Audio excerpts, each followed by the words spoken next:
خارجہ پالیسی اور خارجہ محاذ کے حوالے سے پاکستان کو بدستور سخت مشکل صورتحال کا سامنا ہے۔ ایک نیا چیلنج سامنے آ رہا ہے۔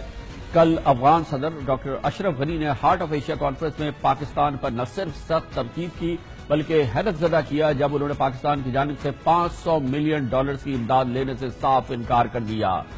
یہ بات اس وقت آئی ہے جب اب سے 2 ماہ قبل انہوں نے سارک کانفرنس میں بھی آنے سے انکار کر دیا تھا، گویا کہ وہ پاکستان کی دشمنی میں بھارت کے ہم پلہ کھڑے ہو گئے ہیں اور یقینی طور پر پاکستان کے لیے عسکری اور خارجی لحاظ سے ایک مشکل صورتحال ہے، ایک بڑا چیلنج ہے، کیونکہ ہمارے بیک وقت مشرقی اور مغربی پڑوسی دونوں نے ہی ہمارے لیے مشکلات پیدا کر دی ہے۔ پاکستان کو اپنے مشرق میں بھی ایک سخت صورتحال کا سامنا ہے بھارت کی وجہ سے، اور مغرب میں بھی پاکستان کو افغانستان کی موجودہ جو کیفیت ہے، جو اس کی پوزیشن ہے، اس کی وجہ سے سخت صورتحال کا سامنا ہے۔ ایک جانب ہمارے لیے سیکیورٹی چیلنج ہے، دوسری جانب ہمارے لیے خارجہ پالیسی چیلنج ہے، اور یہ دونوں چیلنجز ہمارے سامنے ہیں۔ اور افسوس کی بات یہ ہے کہ یہ ڈاکٹر اشرف غنی وہی اشرف غنی ہیں جو صدر کا عہدہ سنبھالنے کے بعد پاکستان کے موقف کو سپورٹ کرتے تھے، بلکہ صدر بننے سے پہلے بھی وہ پاکستان کے بہت ہمدرد سمجھے جاتے تھے، اور جب وہ صدر بن گئے اور اس سے پہلے ان کے بیانات سے بات واضح تھی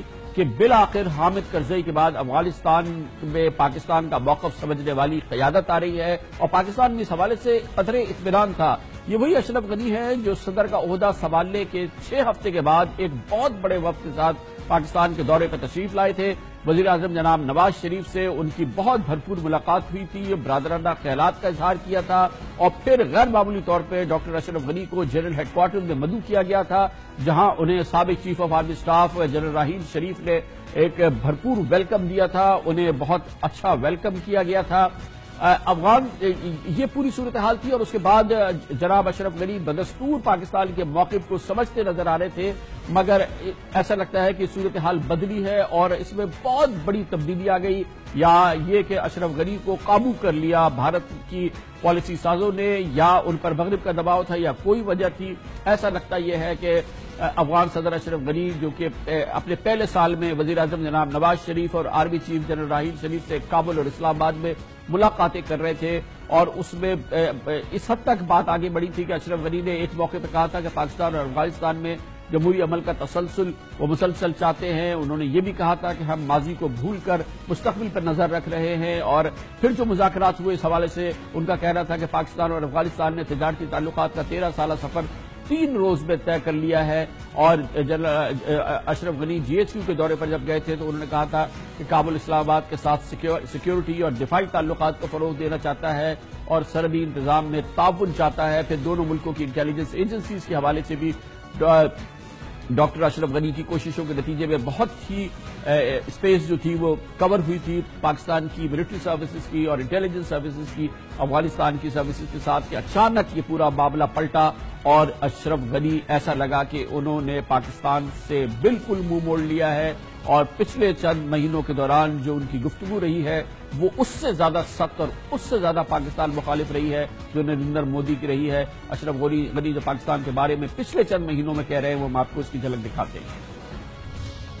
As Mr. Kakazada, one of the key figures in the Taliban movement, recently said, if they did not have sanctuary in Pakistan, they would not last a month. Pakistan is generously pledged $500 million for reconstruction of Afghanistan. This fund, Minister Aziz, could be very well used for containing extremism, because without peace, any amount of assistance will not meet the needs of our people. دشمنان افغانستان عبارتند از گروه‌های اجیر خارجی مانند داعش، القاعده و گروه‌های آدمکش حقانی و برخی از طالبان که از ریختن خون هموطنان خود لذت می‌برند و به جنگ و دهشت افغانی ادامه می‌دهند. دروازه گفتگو را برای آشتی با آن عده از گروه‌های طالبان که حاضرند برای توقف خونریزی و بازگشت صلح و ثبات با وطنشان همکاری کنند ہنوز باز گذاشته. اور وہ اشرف غنی جو پاکستان کا موقف سمجھتے تھے 2014 سے 2015 تک والے اشرف غنی اور وہ اشرف غنی جو پاکستان مخالف ہو گئے، پاکستان دشمن ہو گئے سن 2015 سے 2016 والے، یہ بیچ میں ہوا کیا ہے، اس کو سمجھنے کی کوشش کرتے ہیں۔ افغان امور پہ ممتاز نظر رکھتے ہیں، بہت ہی گہری نگاہ رکھتے ہیں، تعلقات کو سمجھتے ہیں۔ عوامی نیشنل پارٹی سے تعلق رکھنے والے سینئر رہنما جناب افرا صاحب خٹک ہمارے ساتھ موجود ہے۔ افرا صاحب، سب سمجھانے کی کوشش کیجیے، آپ کی بڑی گہری نظر ہے افغانستان کے معاملے میں۔ وہ اشرف غنی جو 2014 سے 2015 تک بھرپور طریقے سے پاکستان کے ہمدرد بھی لگ رہے تھے، ہمارے موقف کو سمجھ رہے تھے، سپورٹ کر رہے تھے، اب اچانک پاکستان مخالف ہو گئے اور شدید مخالف ہو گئے، یہ پلٹا کیسے کھایا ہے انہوں نے؟ جی بالکل، آپ نے یہ تو ٹھیک کہا کہ 2014 میں جب وہ پاکستان آئے تو ان کے دورے سے بڑی امیدیں پیدا ہو گئیں، 48 MOUs پر دستخط ہوئے اور یہ افغانستان کے لیے امن کا ایک معاہدہ، ایک پروسیس جو ہے اس کا فیصلہ ہوا۔ اور وہ آپ نے دیکھا ہوگا کہ وہ پہلے GHQ گئے، ان کے اپنے ملک میں بڑی ان پہ تنقید ہوئی کہ آپ پریزیڈنٹ ہوتے ہوئے ملٹری ہیڈ کوارٹر گئے، کیونکہ صدر سے بات کرتے ہیں، وزیر اعظم سے بات کرتے ہیں، انہوں نے کہا کہ ہم برادر ملک ہیں، ہمارے درمیان پروٹوکول کی بات ہم کیوں بیچ میں لائیں۔ تو یہ مطلب یہ تھا، اور یہاں پہ کاکول اکیڈمی میں افغان کیڈٹ آئے وغیرہ، لیکن جو وعدے ان سے ہوئے تھے ان میں سے ایک بھی پورا نہیں ہوا۔ خصوصاً جو امن لانے کے سلسلے میں جو مدد تھی وہ نہیں ہوئی، اور یہ ان کے ساتھ طے پایا تھا کہ جو طالبان مذاکرات کے لیے تیار ہوں گے وہ مذاکرات میں شریک ہو جائیں گے، جو نہیں ہوں گے ان کے خلاف دونوں ریاستیں مل کر کارروائی کریں گی۔ طالبان تیار نہیں ہوئے، لیکن ان کے خلاف کارروائی بھی نہیں ہوئی، نہ ان کو کہا گیا کہ وہ پاکستان سے یہ کارروائیاں نہیں کر سکتے۔ لیکن فیصل صاحب، کارروائی تو ہوئی نا، جو کہ افغانستان کا دیرینہ مطالبہ تھا شمالی وزیرستان میں، وہ کہتے تھے کہ افغان طالبان کا گڑھ ہے، اتنی بڑی کارروائی ہوئی، ہماری فوج نے شمالی وزیرستان میں تہس نہس کر دیا، افغان طالبان کو، ان کے ٹھکانوں کو ختم کر دیا پوری شمالی وزیرستان سے، کارروائی تو ہوئی نا سر؟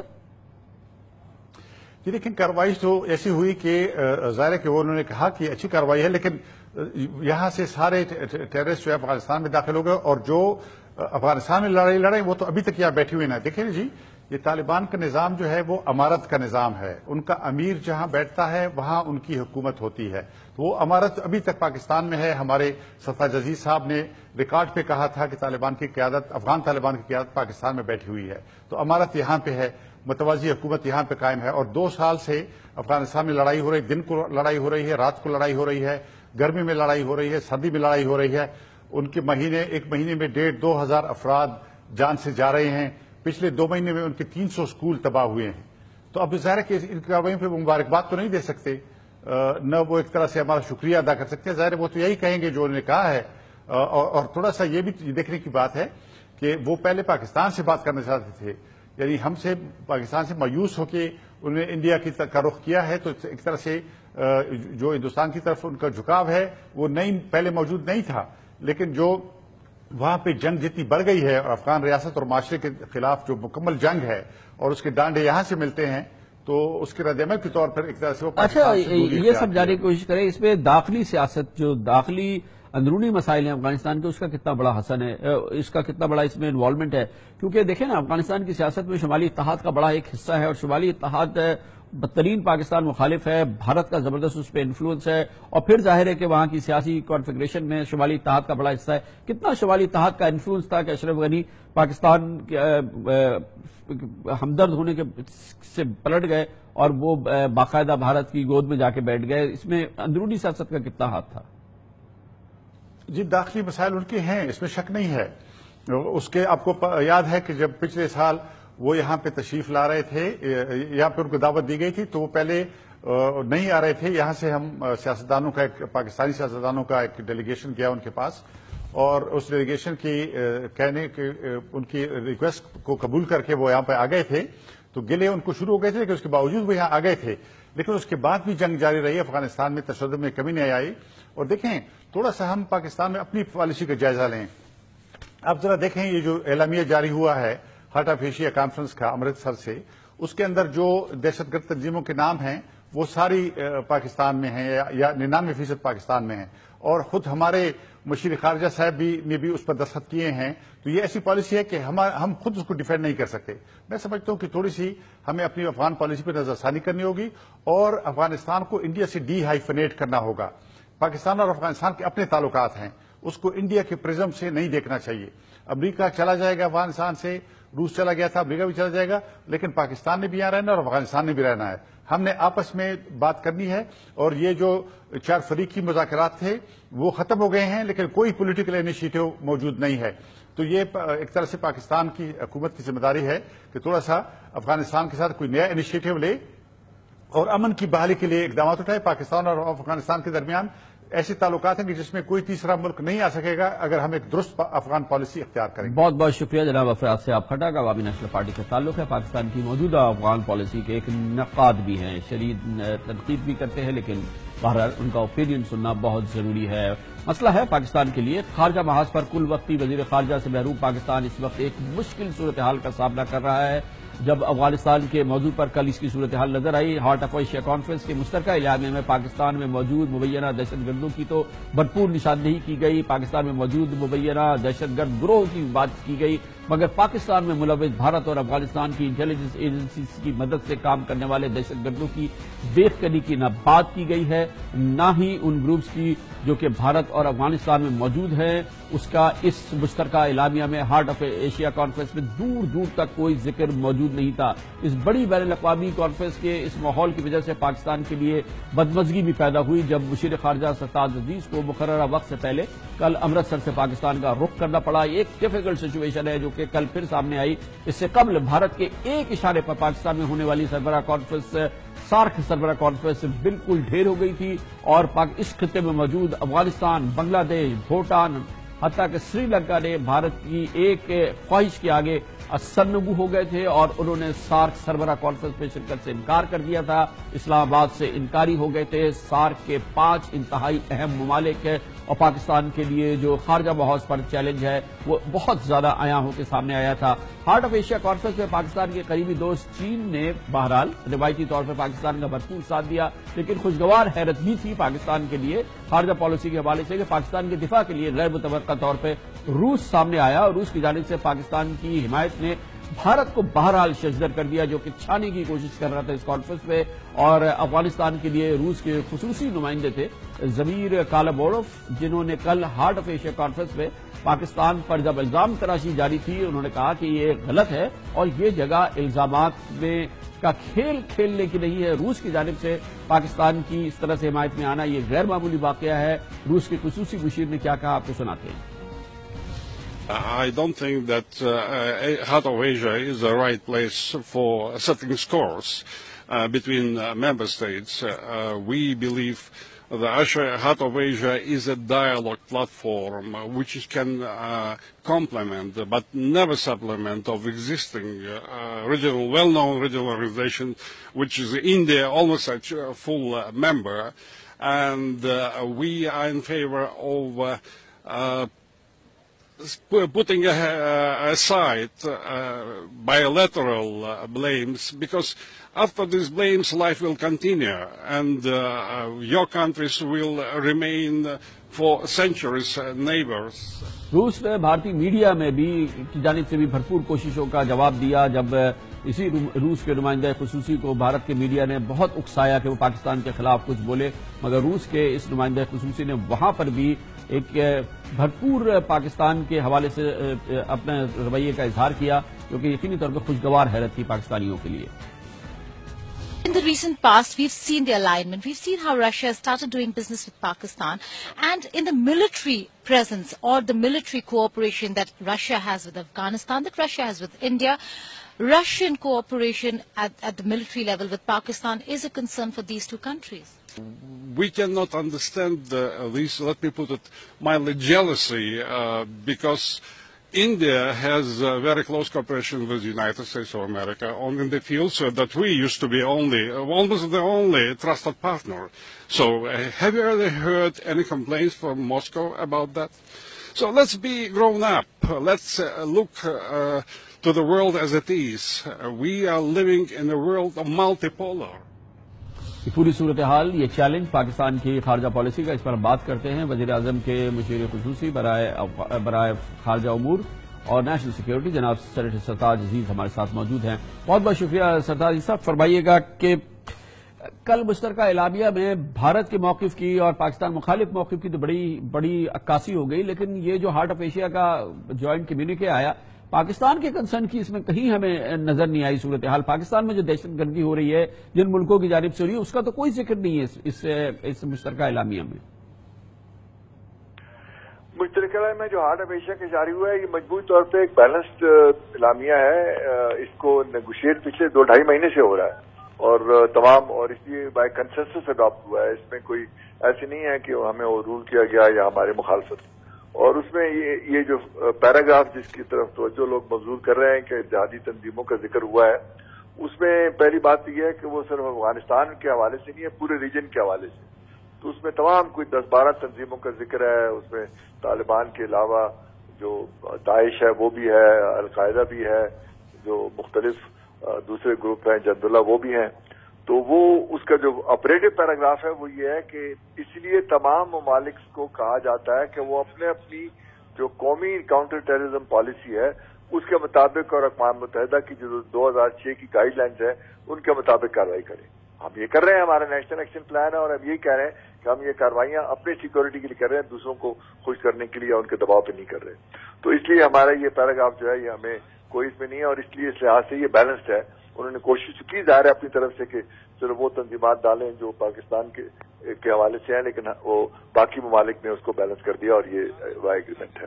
تو دوسرا جو ہے اس میں جو ہماری میسیجنگ ہے، ہماری جو ریفیوجیز کی یا مہمان نوازی ہے اس کو اپریشیٹ کیا گیا، لیکن جو وہاں انہوں نے تقریریں کی اور جو پریس اسٹیٹمنٹ کی اس میں انہوں نے کوشش کی، اور ظاہر ہے کہ اشرف غنی صاحب کے بیان میں جو لیکن سردار صاحب یہ اشرف غنی صاحب کے بارے میں تھوڑا سا ہمیں سمجھا دیجئے۔ 2014 کے بعد سے 2015 تک تو ڈاکٹر اشرف غنی پاکستان کے موقف کو بہت سمجھتے تھے اور بڑی اس کو سمجھنے کی وہ عکاسی بھی کرتے تھے، اور بڑا پاکستان میں ایک طرح کا سکون تھا۔ ڈاکٹر اشرف غنی آئے تھے حامد کرزئی کے بعد، اچانک یہ اشرف غنی بالکل مودی کیوں ہو گئے پاکستان جیسے؟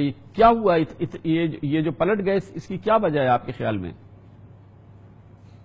اس میں اصل میں بات یہ ہوئی جب نومبر 2014 میں آئے تھے تو اسی وقت ان کا خیال تھا کہ پاکستان کا اتنا اثر و رسوخ ہے کہ طالبان جو ہیں وہ یا فوراً میز پہ آ جائیں گے یا ہتھیار پھینک کے صلح کر دیں گے، لیکن ظاہر ہے کہ حالات بہت پیچیدہ ہیں۔ ہم نے اس کے باوجود کوشش کر کے جولائی 2015 میں یعنی 7-8 مہینے میں پہلی میٹنگ کرا دی طالبان کی اور ان کی، لیکن اس کو پھر افغانستان کے اپنے کچھ لوگوں نے سبوٹاج کیا کہ 31 جولائی کی جو دوسری میٹنگ تھی اس سے پہلے ملا عمر کی ڈیتھ اناؤنس کر دی، اور اس کے بعد پھر ہم نے کوشش کی 4-6 مہینے بعد کہ ہارٹ آف ایشیا جو پچھلا ہوا تھا اس میں کوارڈیلیٹرل گروپ بنایا، اور اس گروپ کی 4 مہینے میں 4 میٹنگیں ہوئی، لیکن 18 مئی کو چوتھی میٹنگ ہوئی اور 3 دن کے بعد ملا منصور کو ڈرون اٹیک میں مار دیا گیا۔ تو اس سے پھر ظاہر ہے پھر سیٹ بیک ہو گیا۔ تو اس میں ظاہر ہے کہ جو ان کو مایوسی ہوئی وہ یہ ہے کہ الٹیمیٹلی جو توقع تھی پاکستان سے کسی نہ کسی طریقے سے ہم طالبان کو یا میز پہ لے آئیں گے یا ہتھیار ڈالنے میں مجبور کر دیں گے اور یہ جو خانہ جنگی ہے وہ ختم ہو جائے گی، وہ نہیں ہوئی، اور اس دوران میں اس میں اضافہ بھی ہوا جو امریکن فوجیں وہاں کم ہوئی۔ تو اس میں ظاہر ہے کہ اس ساری تشویش میں پاکستان سے توقعات تو ان کو تھیں اور ہیں، تو ہم نے یہ کہا جی کہ ہمارا خیال ہے کہ آپ نے الٹیمیٹلی آپ ہی نے ان کو کچھ نہ کوئی ایسا نیگوشیٹ کرنا ہے پولیٹیکل سیٹلمنٹ۔ لیکن سردار صاحب بہرحال قصہ مختصر یہ کہ پاکستان کے لیے چیلنجنگ زمانہ ہے، اس پر مزید بات کرتے ہیں اور ایک انڈیپینڈنٹ نیوٹرل رائے، پروفیشنل اور ایکسپیرینس رائے حاصل کرتے ہیں۔ اس کے لیے ہمیں جوائن کیا ہے پاکستان کے ممتاز سابق سفارتکار، بھارت و پاکستان کے سابق سفیر جناب شاہد ملک نے۔ بہت بہت شکریہ شاہد ملک صاحب۔ ہم نے دیکھا یہ سارک کا فیاسکو ہوا، ریجن کی تمام ملکوں نے ہماری سمٹ کانفرنس میں آنے سے انکار کر دیا صرف اس لیے کہ بھارت ایسا چاہتا تھا۔ کل ہارٹ آف ایشیا کانفرنس ہوئی، وہاں پر بھی ایک انپلیزنٹ سچویشن میں جناب سرفراز عزیز کو پاکستان واپس آنا پڑا، اور اس کے جوائنٹ جو اسٹیٹمنٹ ہے اس میں بھی پاکستان کے موقف کی ترجمانی نظر نہیں آتی، پاکستان میں ہونے والی دہشت گردی کے حوالے سے کوئی گفتگو نظر نہیں آتی۔ کافی بڑا چیلنج لگ رہا ہے پاکستان کی فارن پالیسی کے حوالے سے، خطے میں خاص طور پہ ہمارے ریجن میں بھی ایسا لگتا ہے کہ ہم آئسولیٹ ہو رہے ہیں، ہم تنہائی کا شکار ہو رہے ہیں۔ ہے نا یہ بڑا چیلنج ہمارے لیے اس وقت؟ جی دیکھیے، جو خطے میں بدلتی ہوئی صورتحال ہے اس کے پیش نظر تو ایک چیلنج ضرور ہے، لیکن ہماری حکومت، ہمارے سفارتکار، ہمارا فارن آفس بالکل اس بات پہ پورا ان کو یقین ہے، اور میں بھی اس پہ یقین رکھتا ہوں کہ وہ اس چیلنج کا اچھی طرح سے مقابلہ کریں گے۔ اب آپ دیکھیے جہاں آپ نے آئسولیشن کا ذکر کیا، میں تھوڑا آپ سے اختلاف کروں گا. آپ دیکھیے آپ نے خود اپنے پروگرام کے شروع میں بتایا، روس کا موقف بتایا، اس کے ساتھ ساتھ ایران کی آفر ہے میڈیشن کی. تو میرے نزدیک یہ نئی گراؤنڈ ریالٹیز ہیں جن کا ایک ہمیں پورا جائزہ لینا چاہیے، اور یہاں میرے خیال میں ہمیں ایک موقع مل گیا کہ ہم اپنی جو اسٹریٹجی ہے اس کو تھوڑا سا ری الائن کریں، اس کے بارے میں دوبارہ کچھ سوچا جائے. لیکن سر اس کے لیے بہرحال ہمیں کوئی بہت ہی ایگریسو پیراڈائم شفٹ کی ضرورت ہوگی، یا ہمیں ایک ایگریسو لیڈرشپ کی ضرورت ہوگی جو کہ اس ڈرفٹ کو روکے. اس میں تو کوئی شک نہیں ہے کہ یہ ڈرفٹ ہے. ایک جانب ایسٹرن فرنٹ پہ ہمیں ملٹری اور ڈپلومیٹک اوفینسو کا سامنا ہے، ویسٹرن فرنٹ جو کہ ہمارے لیے ایزی کمفرٹیبل فرنٹ ہوتا تھا وہ ہاسٹائل ہو گیا ہے. ایران کے ساتھ آئیڈیل ہماری ریلیشن شپ نہیں ہے، اور جتنے بھی نیر ہمارے دوسرے ممالک ہیں، چاہے سارک کے کنٹریز ہوں، ان کے ساتھ بھی ہماری نہیں ہے. تو یہ کوئی ایوریج سچویشن تو نہیں. اس کا کوئی کمپیریزن آپ ڈرا کر سکتے ہیں پاکستان کی تاریخ میں جب پاکستان اتنے بڑے چیلنج کا سامنے کر رہا ہو؟ دیکھیے بدلتی ہوئی، جیسے میں نے کہا، صورتحال ہے پورے خطے میں. نئی الائنمنٹس ہم دیکھ رہے ہیں، اور ان کو دیکھنے کے ساتھ ساتھ میرے خیال میں ہم لوگ اس چیز پہ پورا وہ رکھتے ہیں، عبور رکھتے ہیں، یقین رکھتے ہیں کہ ان چیلنجز کا ہم پورا مقابلہ کریں گے. آپ نے صحیح فرمایا کہ اگر دیکھا جائے تو ابھی ہمیں یہ محسوس ہو رہا ہے کہ ہر طرف ہمارے ایک اس قسم کی فضا ہے جس سے پاکستان کو ہر جگہ سے دبایا جا رہا ہے. لیکن آپ دیکھیے گا کہ آہستہ آہستہ یہ بدلی جا رہی ہیں. لوگوں جو پہلے ہمارے دوست تھے اب ہمارے دشمن بن گئے، جو پرانے دشمن تھے وہ اب ہمارے حق میں بیانات دے رہے ہیں. تو آہستہ آہستہ پیراڈائم شفٹ، اتنی بڑی کوئی پیراڈائم شفٹ کی میرے خیال میں ضرورت نہیں ہے، لیکن یہ ضرور ہے کہ ری الائنمنٹس جو ہو رہی ہیں اس کے پیش نظر ہمیں اپنی اسٹریٹجی میں تھوڑی سی تبدیلی ضرور لانی پڑے. بہت ہی فرنٹ سے لیڈ کرنا ہوگا، ایگریسولی کرنا ہوگا، کوئی ڈائنامک پرسنالٹی ہوگی.